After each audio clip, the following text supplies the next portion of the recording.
The theme of this year's council meeting is Teacher Quality, a tool for sustainable human capital development. Two policies surrounding the continuous development of the teacher were presented. Policy seeks to ensure that teachers are recruited, trained, and retrained based on explicit standards.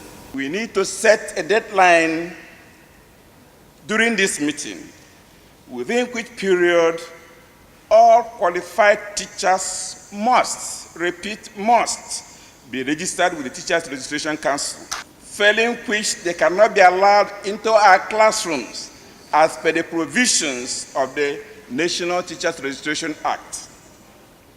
Government has further directed the return of three subjects: history, Christian religious knowledge, and Islamic religious knowledge.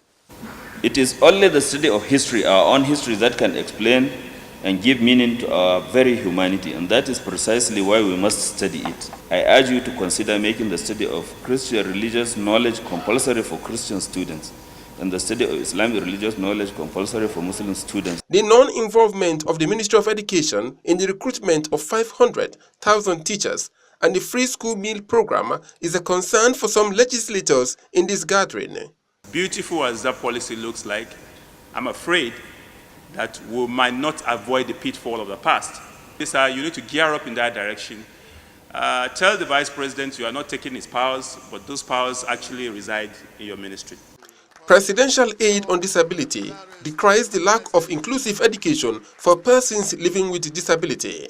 If the change begins with you and I, and then the children with disability cannot access school, we can't get teachers, we can't be trained as teachers, we can't go to schools because of barriers, something is wrong. In the meantime, the federal government says it has released funds to states through the Universal Basic Education Commission to replicate